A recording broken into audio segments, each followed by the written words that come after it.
Niyite Bwiza, umukobwa wigaruriye imitima ya benshi hano mu Rwanda, ubu akaba ari gutitiza imbuga nkoranyambaga za hano mu Rwanda bitewe n'ibihangano ari gushyira hanze buri munsi. Uyu mukobwa akaba yaramenyekanye mu ndirimbo zirimo Lady n'izindi nyinshi. Uyu mukobwa nta ndirimbo atari yakora ngo ikore hit. Ese ni ukuba afite management nziza? Ni ukubera iki?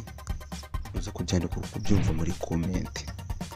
Rero ukanda subscribe tujye tubana buri munsi. Nimba ukunda uno mukobwa uza ukanda na like. Gute uyu mukobwa utamaze igihe kinini mu myidagaduro hano mu Rwanda yagize abakunzi benshi cyane birenze kubyumva. Muri uku kwezi kwa gatandatu asuyemo indirimbo 3. Izo ndirimbo akaba yarazisohoranye n'abahanzi b'abasitari hano mu Rwanda harimo bita Danny Vumbi, Bruce Melody, Theo wamenyekanye nka Senderi Hit. Indirimbo ya mbere yari Mix ni Danger, akaba yarayikoranye na nyirayo Danny Vumbi. Ni indirimbo yakunzwe cyane hano mu Rwanda.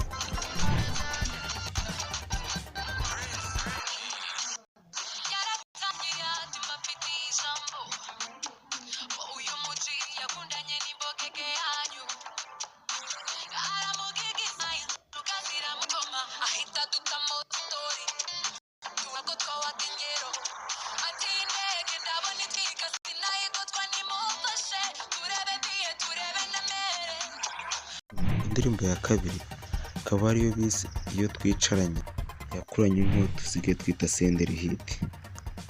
Nayo akaba ari indirimbo yakunzwe cyane hano mu Rwanda.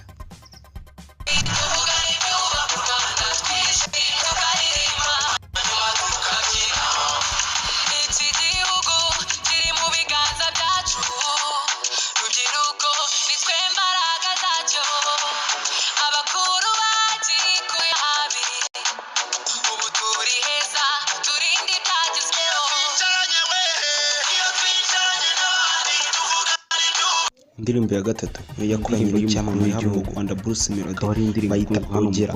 Nawe wajya ku YouTube channel ya Bwiza ukayumva.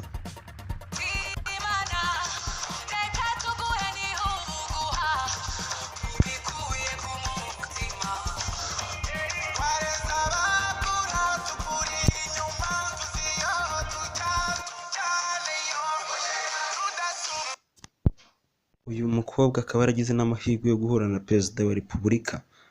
Ni gute uyu mukobwa utamaze imyaka irenze ine hano mu muziki w'u Rwanda ahise agafata?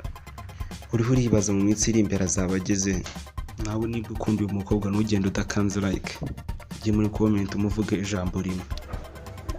Iyi ni Jean Paul TV Show. Ukande subscribe tuzahure muri video itaha. Kanda subscribe, like, twikomereze.